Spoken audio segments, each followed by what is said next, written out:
Good morning, dear students. Myself, doctor Mamta Goyal. Disease management को हम discuss कर रहे थे और फिज़िकल मेथड्स मेरे लास्ट लेक्चर में हमने लिया था, जिसमें हमने हीट ट्रीटमेंट को डिस्कस किया था. और हीट ट्रीटमेंट को डिस्कस करने में हमने कुछ पॉइंट्स डिस्कस किए थे, जिसमें soil sterilisation by heat treatment discuss कर रहे थे, जिसमें हमने soil sterilisation by heat discuss किया था और डिसइंफेक्शन ऑफ प्रोपेगेटिव ऑर्गन्स को हमने डिस्कस कर लिया था.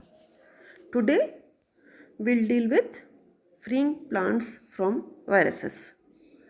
प्लांट्स को वायरस से फ्री किस तरीके से किया जाता है, हीट ट्रीटमेंट का ही एक पार्ट है. तो इसमें क्या होता है कि ये बहुत सक्सेसफुल तरीका है और बहुत लार्ज स्केल पे एम्प्लॉय किया जाता है वायरल डिजीज़ को मैनेज करने के लिए. किस तरीके से हीट ट्रीटमेंट का यूज़ है? अब इसमें जो वायरस हैं जिसमें इन्फेक्शन हो चुका है, उनको ट्रीट किया जाता है हॉट वाटर से, जिसका जो टेम्परेचर रेंज है वो टेम्परेचर रेंज होता है 35 से करीब 54 के आसपास डिग्री सेंटीग्रेड. और इसका जो ड्यूरेशन होता है वो ड्यूरेशन फ्यू मिनट्स से लेकर के कई घंटे तक हो सकता है. हॉट एयर से अगर हम ट्रीटमेंट करते हैं तो हॉट एयर से जो ट्रीटमेंट होता है उसमें टेम्परेचर जो रेंज होती है वो होती है 35 से 40 के सेंटीग्रेड के बीच में. और इन हॉट एयर ट्रीटमेंट के थ्रू या हॉट टेम्परेचर के ट्रीटमेंट के थ्रू, हॉट वाटर ट्रीटमेंट के थ्रू, दोनों ही टेम्परेचर रेंज है, इनके थ्रू वायरस डिजीज़ से प्लांट को फ्री कर लिया जाता है. शुगर केन के जो गन्ने जो होते हैं, उनके जो सेट्स होते हैं, उनकी जो ढेरी होती है, उसको भी मोज़ेक फ्री हम कर सकते हैं. Mosaic is a disease, viral disease, उससे हम फ्री कर सकते हैं बाय हॉट वाटर ट्रीटमेंट, जिसका जो टेम्परेचर रेंज है वो है 50 डिग्री सी और जिसका टाइम पीरियड जो है वो है करीब करीब 2 घंटे. तो शुगर केन को भी हम फ्री कर सकते हैं. पोटैटो ट्यूबर्स की अगर हम बात करें तो पोटैटो ट्यूबर्स में हॉट एयर एक्सपोजर अगर हम कर रहे हैं तो जो उसकी रेंज है वो रेंज होगी 37 से लेकर के 39 डिग्री सेंटीग्रेड तक. तो इस रेंज के बीच में अगर हम पोटैटो ट्यूबर्स को ट्रीट करते हैं हॉट एयर एक्सपोजर से, तो वो उसका ट्रीटमेंट हो जाता है. और ये जो पोटैटो ट्यूबर वाला करेंगे तो ये हॉट बॉक्सेस में करेंगे और उसमें हाई ह्यूमिड कंडीशंस होगी.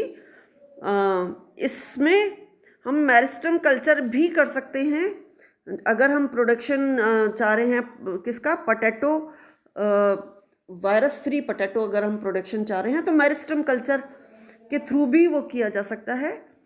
तो ये ब्रीडर्स के लिए और इनके लिए बहुत काम आता है, क्योंकि अगर पोटैटो में वायरल इन्फेक्शन हो रहा है, डिजीज है पोटैटो, तो उसका जो ऊपर टिप वाला जो रीजन होता है, मेरिस्टम वाला जो रीजन होता है, उसकी कल्चरिंग कर करके भी हम उस जो ब्रीड है उसको हम मेंटेन कर सकते हैं और उसको वायरस फ्री कर सकते हैं. इस तरीके से हमने बहुत सारे एग्जाम्पल्स देखे कि इन सब से जो वायरस है उस हीट ट्रीटमेंट से हमने उसको बताया कि ये इन सब से ये फ्री किया जा सकता है. इसके बाद हम बात करते हैं hot air treatment of storage organs. Hot air treatment of storage organs की अगर हम बात कर रहे हैं तो ये स्टोरेज ऑर्गन्स में जो एक्सेसिव मॉइस्चर जो पाया जाता है उसको रिमूव कर देता है उनके सरफेस से. और जब उनके सरफेस से हॉट एयर के थ्रू हमने मॉइस्चर रिमूव कर दिया, एक्सेस मॉइस्चर जब हमने रिमूव कर दिया, तो क्या होगा कि साथ में ही अगर कोई हीलिंग है तो वो हीलिंग भी, उसकी वुंड अगर है तो उसकी हीलिंग हो जाएगी. इन सब से क्या होगा, ये सब उसको बचाते हैं, पौधे को बचाते हैं, या जो हमारा स्टोरेज ऑर्गन है उसको बचाते हैं कि जो पैरासाइट है वो पैरासाइट उस पर इन्फेक्शन नहीं कर पाता, क्योंकि इन्फेक्शन तब करता है जब मॉइस्चर उसको प्रॉपर मिलता है. तो मॉइस्चर को हमने हटा दिया तो जो पैरासाइट्स हैं, वीक पैरासाइट्स, उनका इन्फेक्शन रुक गया.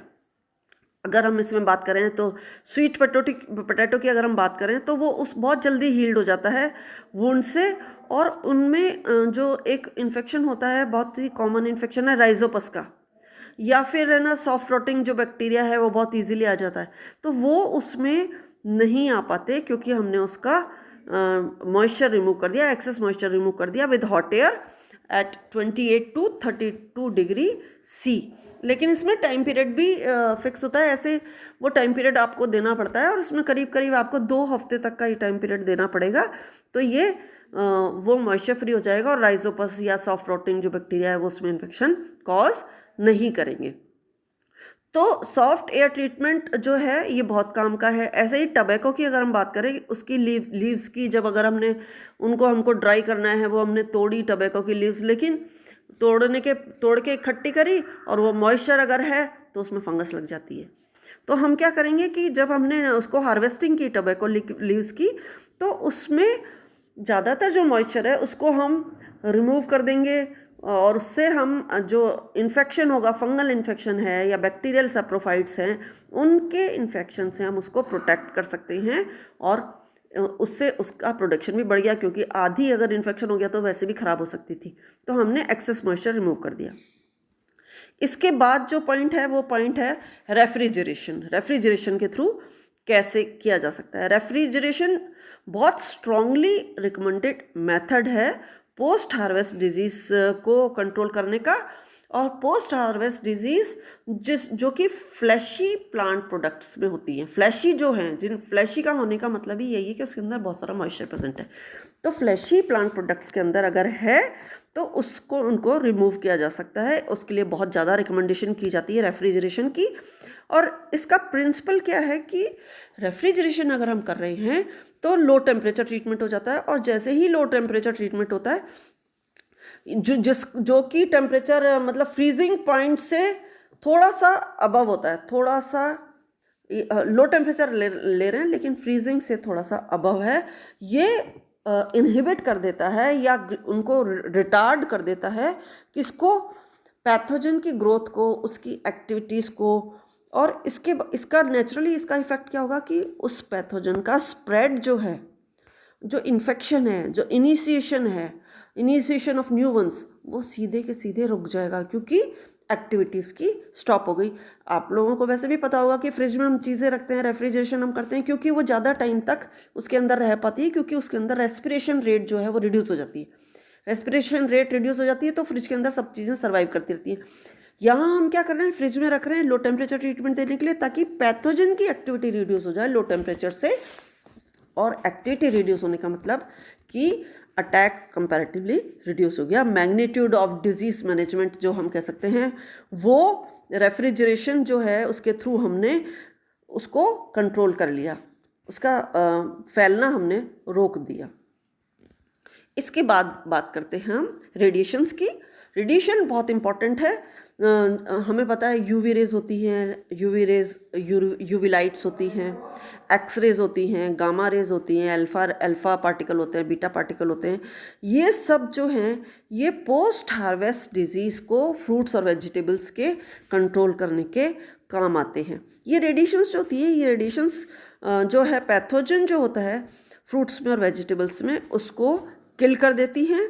तो इसके थ्रू हमें बहुत सक्सेसफुल रिजल्ट्स मिलते हैं। और इसमें रेडिएशन के थ्रू अगर हमने किया तो कोई कमर्शियल लेवल के ऊपर कोई भी डिजीज़ नहीं देखने को मिलती। ये बहुत ही प्रॉमिसिंग रिजल्ट्स देती है। तो फ्यूचर के हिसाब से अगर आपको लेना है कि भाई इसको लें, तो ये बहुत प्रॉमिसिंग रिजल्ट्स देते हैं रेडिएशंस, क्योंकि रेडिएशन के थ्रू वो सर्वाइव ही नहीं करते। पैथोजन की डेथ हो गई, जब सर्वाइव ही नहीं कर रहे, पैथोजन की डेथ हो गई, तो उसका आगे मल्टीप्लाई करना या किसी भी तरीके से रहना तो पॉसिबल ही नहीं है। तो ये रेडिएशंस के through it can be great promising results for future. तो this device appears to hold great promise for future. So this is all about disease management। और इसमें हमने रेगुलेटरी मेथड्स ले लिए, इसमें हमने कल्चरल प्रैक्टिसेस ले ली, और इसमें हमने फिजिकल मेथड्स ले लिए। अब हमारे जो नेक्स्ट लेक्चर होगा वो होगा केमिकल ट्रीटमेंट, और उसके बाद जो केमिकल ट्रीटमेंट का पूरा एक के बाद एक लेक्चर्स चलेंगे, उसके बाद हम बायोलॉजिकल कंट्रोल पे आएंगे। तो till then okay, bye bye.